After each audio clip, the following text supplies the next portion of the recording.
திருச்சிற்றம்பலம். தென்னாடுடைய ஈசனை போற்றி, எந்நாட்டவருக்கும் இறைவா போற்றி. அனைவருக்கும் வணக்கம். நாம பங்குனி மாத பலன்களை பத்தி நம்ம பார்க்க போறோம். ஒரு சிலர் கேட்கக்கூடிய கேள்விகள் என்னன்னா, இந்த மாசம் எப்படி இருக்கும், என்னென்ன பண்ணலாம் அப்படிங்கிறது. ஒரு சிலருக்கு அந்த விதிகள் நல்லா இருக்கு, பொருந்துது. ஒரு சிலருக்கு அது பொருந்துறது இல்லை. ஏன் அப்படின்னு பார்க்கும்போது ஃபர்ஸ்ட் நம்ம சொல்லக்கூடிய தசாபுத்தி.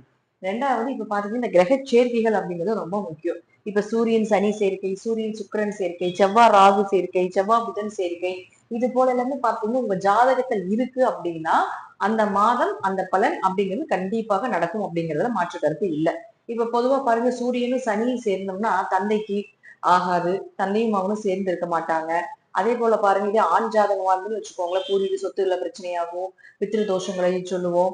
இதே பெண் ஜாதகமா இருந்தா அப்பாவும் பொண்ணும் ரொம்ப உறவு முறையில இருப்பாங்க, பூர்வீக சொத்துக்கள் எல்லாமே கிடைக்கும் அப்படிங்கிற அமைப்பு உண்டு. ஆனா பொதுவா சூரியனும் சனியும் சேர்க்கை அப்படிங்கிறது வீட்டுக்குள்ள நல்ல பேர் கிடைக்காது, ஊருக்குள்ள பெயரும் புகழும் நிறைய கிடைக்கும் அப்படிங்கிற அமைப்பும் உண்டு. அதே போல ஆரம்ப காலகட்டங்கள்ல அவங்களுடைய வாழ்க்கை அப்படிங்கிறது ரொம்ப சிரமமான ஒரு வாழ்க்கையை கொடுத்தாலும் கூட பிற்காலத்துல மிகப்பெரிய பிரம்மாண்டமான யோகத்தையும் தன் மூலமாக, அதாவது நேர்மையாக இருந்து சம்பாதிச்சு பெரிய லெவல்ல வரக்கூடிய ஒரு அமைப்பையும் இந்த சூரியன் சனி சேர்க்க கொடுக்கும். அதே போல சூரியனும் சுக்கிரனும் சேர்க்குதுன்னு வச்சுக்கோங்களேன், ஆடம்பர வாழ்க்கை, கலைத்துறையில இன்ட்ரெஸ்டா இருக்கிறது, துணி சம்பந்தப்பட்ட துறைகள்ல பாத்துட்டீங்கன்னா நல்ல வளர்ச்சியை கொடுக்கிறது. சூரியன் அப்படின்னாலே வளர்ச்சி தான். சுக்கிரன் அப்படிங்கிறது ஆடம்பரம், இது சார்ந்த சுகதுக்கங்கள், சந்தோஷங்கள், அதிகமா சந்தோஷத்தை சுக்கிரன் கொடுப்பாரு. இப்ப அந்த சுக்கிரன் உச்சமா இருக்கு 11ஆம் தேதி வரைக்கும். 11ஆம் தேதிக்கு மேல மேசத்துக்கு போயிடும். அப்போ இந்த சூரியனும் சுக்கிரனும் சேர்க்கை அப்படிங்கிறது நீங்க எந்த ஃபீல்ட்ல இருந்தீங்கனாலும் சரி அது சார்ந்த ஒரு வளர்ச்சியை நிச்சயமாக கொடுத்தே தீரும் அப்படிங்கிற அமைப்பும் உண்டு. இதுலயே பாருங்க, சனி சுக்கிரன் சேர்க்கை அப்படிங்கிறது ஒரு விதிகள் உண்டு. உங்க ஜாதத்துல சனியும் சுக்கிரனும் சேர்ந்து இருக்குது அப்படின்னா இது பண பலத்தை கொடுக்கக்கூடிய ஒரு கிரக சேர்க்கை. தொழில்ல நியாயம் நேர்மையும் கடைபிடிக்கக்கூடியவர்களாக இருப்பாங்க. அதே போல தொழில் ரீதியாக பொறுமையா இருந்தாலும் பெரிய லெவல்ல வரக்கூடிய ஒரு அமைப்பை நிச்சயமாக ஏற்படுத்தி கொடுக்கும்.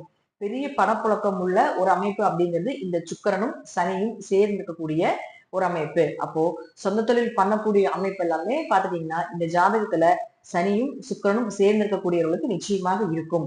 அதே போல தொழில நல்ல பொறுமையாகவும், தொழில லேட்டா ஆனாலும் பரவாயில்ல, நேர்த்தியா நல்ல ப்ராடக்ட் கொடுக்கறது எல்லாமே பாத்துட்டீங்கன்னா, ஏன்னா சனி அப்படின்னு சொல்லக்கூடிய உண்மைக்கும் உழைப்புக்கும் பெயர் போனவர். அப்போ சுக்கிரனோட அது சேரும் பொழுது அந்த தொழிலாக இருந்தாலும் சரி, பழக்க வழக்கங்களாக இருந்தாலும் சரி, உண்மைத்தன்மை கொண்டவராக இருப்பாங்க அப்படிங்கிற அமைப்புமே உண்டு.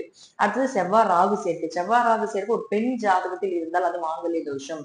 ஆண் ஜாதகத்தில் இருந்தால் கண்டிப்பாக ஒரு அடிபடுறது, ஆபரேஷன் பண்றது, ஆக்சிடென்ட் ஆகுறது, துர்மரணங்கள் நடக்கிறது குடும்பத்துல, இது போல விஷயங்கள் எல்லாமே கண்டிப்பா இருந்திருக்கும். அப்போ செவ்வாய் ராகு ஒரு ஜாதகத்துல சேர்ந்து இருக்கு அப்படின்னா முழுக்க முழுக்க பாத்துட்டீங்கன்னா அவங்க குடும்பத்துல கொஞ்சம் பித்ருதோஷங்களோட சேர்ந்து பங்காளி உறவுகள் மூலமாக பரம்பரை தோஷமாக இது உருவெடுக்கும் அப்படிங்கிற அமைப்பும் உண்டு. அதே போல உங்களுக்கு பாத்தீங்கன்னா புதன் செவ்வாய் சேர்க்கையும் உங்க ஜாதத்துல இருக்கான்னு பாருங்க. புதனும் செவ்வாய் உங்க ஜாதத்துல சேர்ந்திருக்கு அப்படின்னா பினான்சியல் லெவல்ல நல்ல லெவல்ல இருப்பாங்க.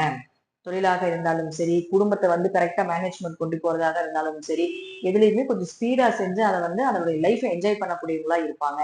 எந்த தொழிலுக்கு போனாலும் சிறிய காலகட்டங்களிலேயே உயர் பதவிக்கு வரக்கூடியவர்கள். அதுவும் புதன் அப்படின்னு சொல்லக்கூடிய படிப்புன்னு சொல்றோம். தன்னுடைய படிப்பாலையும் தன்னுடைய அறிவாலையும் சீக்கிரமா வளர்ச்சி அடையக்கூடிய ஒரு சேர்க்கை அப்படிங்கிற அமைப்பும் உண்டு. இந்த புதன் செவ்வாய் சேர்க்கை பினான்சியல் லெவல்ல வீடு, மனை, சொத்து, சுகங்கள் இது எல்லாத்துலயுமே பாத்துட்டீங்கன்னா பெரிய லெவல்ல வச்சிருக்கக்கூடிய ஒரு அமைப்பு அப்படிங்கிறது உண்டு. இது உங்க ஜாதகத்துல இருக்குது அப்படின்னா இந்த மாசம் இந்த சேர்க்கை சேரும் பொழுது இதெல்லாம் உங்களுக்கு வேலை செய்யும். தசாபுத்தி நல்லா இருந்துன்னு வச்சுக்கோங்களேன், நான் சொல்றதை விட இனிமே நல்லா நடக்கிறதுக்கான வாய்ப்புகளும் உண்டு. அப்போ ஒரு ஜாதகத்துல கிரக சேர்க்கைகள் அப்படிங்கிறது மாத பலன்கள்ல ரொம்ப முக்கியம் அப்படிங்கறத நம்ம எடுத்துக்கணும். இப்போ ஒவ்வொரு ராசிக்கும் இந்த கிரக சேர்க்கைகள் என்ன பண்ணும் அப்படிங்கிறத நாம முழுமையாக பார்க்கலாம். கடக ராசிக்குண்டான பங்குனி மாத பலன்களை பத்தி பார்க்கலாம். கடக ராசி என்னதான் நம்ம அஷ்டமச்சினி முடிஞ்சு நிம்மதியான ஒரு வாழ்க்கை அப்படிங்கிறது இந்த மாசத்துல உங்களுக்கு தொடங்கிருச்சு. திருக்கணிதம், வாக்கியம், முறைப்படி நிறைய குழப்பங்கள் இருந்தாலும் இந்த மாதத்திலிருந்து உங்களுக்கு டோட்டலாக அஷ்டமச்சினியினுடைய தாக்கம் இல்லை. ஆனாலும் 8ஆம் இடத்திலும் 9ஆம் இடத்திலும் கிரகங்கள் அதிகமா இருக்காங்க. பொதுவா 8இல் கிரகம் இருந்தால் நல்ல தசாபுத்தி ஓடிட்டு இருந்ததுன்னா விபரீதமாக பணவரவு, விபரீதமான ராஜ்யோகங்கள், திடீர் பணவரவு, திடீர் அதிர்ஷ்டங்கள், ஷேர் மார்க்கெட் மூலமாக லாபங்கள், லாட்ரி மூலமாக லாபங்கள். இப்ப சுக்கிரன் உச்சமாகுது. சுக்கிரன் உச்சமாகும் பொழுது பெரும்பணம் சம்பாதிக்கக்கூடிய ஒரு அமைப்பு உண்டு. ஏன்னா உங்களுடைய லாபஸ்தான அதிபதி அவர் 9ஆம் வீட்டுல உச்சமாய் நிக்கிறார். யாருடைய தனஸ்தானாதிபதியாக இருக்கக்கூடிய 2ஆம் அதிபதியாக இருக்கக்கூடிய சூரியனோட நிக்குது. அப்போ பணத்தை கொடுக்கறதும் லாபத்தை கொடுக்கக்கூடிய 2 கிரகங்களுமே ஒரே இடத்துல 9ஆம் இடத்தில் உச்சமாவது மிகப்பெரிய யோகத்தை உங்களுக்கு வாரி வழங்கி கொண்டு போகும். சாபுத்திகள் நல்லா இருந்துருச்சுன்னா இந்த மாதம் மிகப்பெரிய பண வரவு, மிகப்பெரிய ஜாக்பாட், ஷேர் மார்க்கெட் இன்வெஸ்ட்மெண்ட், அதே போல ட்ரேடிங் சம்பந்தப்பட்டதுல விபரீதமான ராஜயோகங்களாக பெரும் பணத்தை அது பார்க்காம அது போகாது அப்படிங்கிற அமைப்பும் உண்டு. ஏன்னா சனி போனதுக்கு அப்புறம் கொஞ்சம் கொடுப்பார் அப்படிங்கிறது ஒரு விதிகள் உண்டு. சோ அதை இந்த மாதம் உங்களுக்கு கொடுக்கறதுக்கு இந்த கிரகங்கள் அப்படிங்கிறது கொஞ்சம் சப்போர்ட் பண்ணும் அப்படிங்கிற அமைப்புமே இந்த மாதத்தினுடைய கிரக சூழ்நிலைகளுடைய பலன். அதே போல கூட நிக்கிறது யாருன்னு பாத்துட்டீங்கன்னா சனி பகவானே நிக்கிறார். கடகலக்கணத்துக்கு பாதகாதிபதி 7 மற்றும் 6ஆம் அதிபதி, சரி உங்களுக்கு 7 மற்றும் 8ஆம் அதிபதி சனி பகவான். அப்ப அங்க நிற்கும் பொழுது அவர் செய்யறதுன்னா 8ன்னு அஷ்டமம் மறையிறது. அப்போ இது பாதகத்தை கொடுக்கக்கூடிய ஒரு கிரக சேர்க்கை. சோ அதனால எதை செய்தாலும் கொஞ்சம் உங்களுக்கு சக்சஸ் ஆகுமா இல்லையா, நேரங்கள் நல்லா இருக்குதா, பலமான ஜாதகமா அப்படிங்கிறது பார்த்து செய்யும்பொழுது பெரிய இழப்புகள் இருந்து தப்பித்து கொண்டு வரலாம் அப்படிங்கிற அமைப்புமே உண்டு. அடுத்தது பாருங்க, 8ஆம் வீட்லயே உங்களுக்கு ராகு, செவ்வாய், புதன் 3 பேர் சேர்ந்து நிக்கிறாங்க. புதன் யார், உங்களுடைய லக்கணத்துக்கு 12ஆம் அதிபதி போய் ராகுவோட 8ஆம் வீட்டுல நிற்கும் பொழுது யாராவது வெளிநாடு வெளியூர் பயணங்கள் போலான்னு இருக்கீங்க, வெளிநாடு சம்பந்தப்பட்ட விஷயங்கள் ஏதாவது உங்களுக்கு சக்சஸ் ஆகணும், இம்போர்ட் எக்ஸ்போர்ட் பிசினஸ் பண்றதுக்குண்டான ஒரு வாய்ப்புகள், அல்லது ஏற்றுமதி இறக்குமதி அப்படியே ஸ்டாப் ஆகி போச்சு, என்னால மீண்டும் அதை எடுத்து பண்ண முடியுமா அப்படிங்கிற நினைச்சீங்கன்னா தாராளமாக அதை செய்வதற்குண்டான அனைத்து வாய்ப்புகளையும் இந்த ராகு அப்படின்னு சொல்லக்கூடியவர் புதனோடு சேர்ந்து நிற்கும் போது கண்டிப்பாக கொடுப்பார். கூட செவ்வாய் அப்படின்னு சொல்லக்கூடியவர் இருக்கார். செவ்வாய் யார், உங்களுக்கு 5, 10 கூடிய தொழில் ஸ்தானாதிபதி. அப்ப தொழில்ல வளர்ச்சியை கொடுத்தே தீரணும் அப்படிங்கிற விதி உண்டு. ஏன்னா ராவுக்கு ஒரு கெட்ட குணம் என்னன்னு பாத்துட்டீங்கன்னா, நல்லா இருந்தா கெடுத்து விட்டுருவார், நல்லா இல்லைன்னா நல்லா பண்ணிடுவார். அது எந்த காரகமாக இருந்தாலும் சரி இந்த கிரகத்துக்கு உண்டானது அந்த விஷயத்த பண்ணிடும். அப்போ உங்களுக்கு செவ்வாய் யாரு, தொழில கொடுக்கக்கூடியவரா, குழந்தையை கொடுக்கக்கூடியவரா. அப்ப யாருக்காவது குழந்தை இல்லாம இருக்கீங்க இந்த காலகட்டங்களில் ட்ரீட்மெண்ட் எடுத்தீங்கன்னா கண்டிப்பா குழந்தை பிறக்கும். அல்லது குழந்தை இருக்கு அப்படின்னா அந்த குழந்தைகளால கொஞ்சம் மன உளைச்சலும் கொஞ்சம் அவமானங்களும் கொஞ்சம் ஏற்படுறதுக்கும் வாய்ப்புகளை ஏற்படுத்தி கொடுப்பார். அடுத்தது பாருங்க, அவரே உங்களுக்கு 10ஆம் அதிபதியாக இருக்கிறனால தொழில் நல்லா போயிட்டு இருக்குதுங்க அப்படின்னா தொழில கொஞ்சம் கவனமா இருந்துக்கணும்.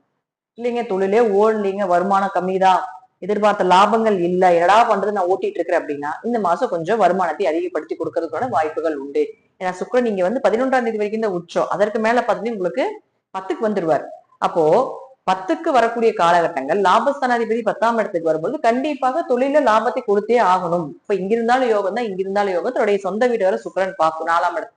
இப்போ சுகஸ்தானம் நல்லா இருக்குன்னு அர்த்தம். அப்போ வீடு, மனை, சொத்துக்கள், வண்டி, வாகன யோகங்கள் எல்லாமே 11ஆம் தேதிக்கு மேல கண்டிப்பாக கிடைப்பதற்கு உண்டானதோ அல்லது அதை ஏதாவது ஒரு மாறுதலுக்கு உண்டான விஷயங்களை நிச்சயமாக ஏற்படுத்தி கொடுப்பார். முழுக்க முழுக்க முழுக்க பாத்துட்டீங்கன்னா கடக ராசிக்கு 8ஆம் இடத்தில் கிரகங்கள் இருக்கிறதுனால உங்க ஜாதகத்துல சனி நல்லா இருந்துட்டாருன்னா இந்த மாதம் ஜாக்பாட் மாதம். ஷேர் மார்க்கெட் சம்பந்தப்பட்டதாக இருந்தாலும் சரி, நீங்க சொந்த தொழில் பண்ணிட்டு இருக்கக்கூடியவங்களாக இருந்தாலும் சரி யோகத்தை ஏற்படுத்தி கொடுப்பார். இதே போல 7ஆம் அதிபதியாக இருக்கக்கூடிய சனியோடு சேர்ந்த சுக்கிரன் உச்சமாகும் பொழுது வரன்கள் தேடி வரும். எதிர்பார்த்த வரன்கள், திருமணம் கண்டிப்பா இந்த மாசம் நடக்கிறதுக்கான வாய்ப்புகளை ஏற்படுத்தி கொடுப்பார். அதே போல ஒரு கணவன் மனைவிக்குள்ள நிறைய பிரச்சனை போயிருச்சுங்க, அஷ்டமச்சனையில பிரிஞ்சு இருக்கிறோம், வேற வழி இல்ல, ஒரே வீட்டுல இருந்தாலும் தனித்தனி ரூம்ல இருக்கோம், ஒரே வீட்டுல இருந்தாலும் நிம்மதி இல்லாம இருக்கிறோம், மனசு வேதனையா இருக்குது, நானும் சில விஷயங்கள் நானும் இப்படி பேசியிருக்க கூடாது, நானும் பேசிட்டேன், அவங்களும் அதை பேசிட்டாங்க, அவங்க அதை அட்ஜஸ்ட் பண்ணிருக்கலாம், இல்ல நான் கொஞ்சம் அட்ஜஸ்ட் பண்ணிருக்கலாம் அப்படிங்கறதெல்லாம் நிறைய விஷயங்கள் அஷ்டமச்சனைகள் நடந்து இப்ப அது ஓரளவுக்கு சரி ஓகே அப்படின்னு தப்ப உணரக்கூடிய தன்மை இந்த அஷ்டமச்சனி விலகிறப்ப இருக்கும். நிறைய பேருடைய லைஃப் பிரிஞ்சே போயிட்டாங்க. இதுல யோசிக்காம முடிவெடுத்தவங்க, இந்த டிவோர்ஸ் ஆகக்கூடிய ஜாதகத்தெல்லாம் பாத்தீங்கன்னா நிறைய டிவோர்ஸ் எல்லாம் ஆயிடுச்சு. இருப்பினும் அதை கொஞ்சம் இறை வழிபாடு மூலமாகவோ கொஞ்சம் கடந்து சென்றவர்கள் இப்போ ஓரளவுக்கு நன்மைகளோட இருக்காங்க அப்படிங்கிற அமைப்பும் உண்டு.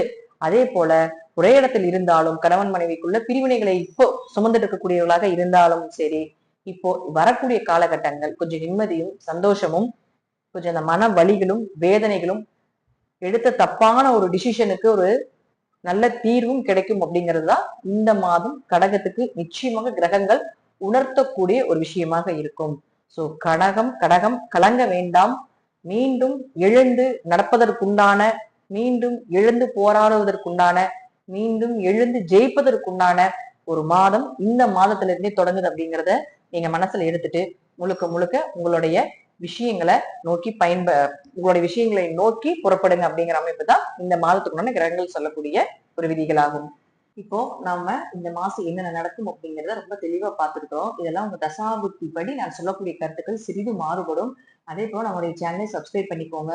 இந்த வீடியோஸ் எல்லாமே உங்க ராசியில உங்களுக்கு தெரிஞ்சவங்க, உங்களுடைய நண்பர்கள், உறவினர்கள் எல்லாமே இருந்தாங்கன்னா அவங்களுக்கும் நம்மளுடைய வீடியோஸை வந்து நீங்க ஷேர் பண்ணுங்க. முழுக்க முழுக்க என்னதான் கிரகங்களுடைய தன்மைகள் இருந்தாலும் கூட தெய்வ அனுகிரகம் அப்படிங்கிறது ரொம்ப முக்கியம். அப்ப எந்த தெய்வ வழிபாடுகள் பண்ணலாம் அப்படிங்கறது நீங்க யோசிச்சு உங்க ஜாதகத்துக்கு உண்டான தெய்வ வழிபாடுகள் நீங்க செய்யும் பொழுது எத்தனை கிரகங்களுடைய தாக்கங்கள் இருந்தாலும் அதனுடைய பாதிப்பு கொஞ்சம் குறையும் அப்படிங்கிறது, பாதிப்பு வராம இருக்காது அப்படிங்கிறது கிடையவே கிடையாது.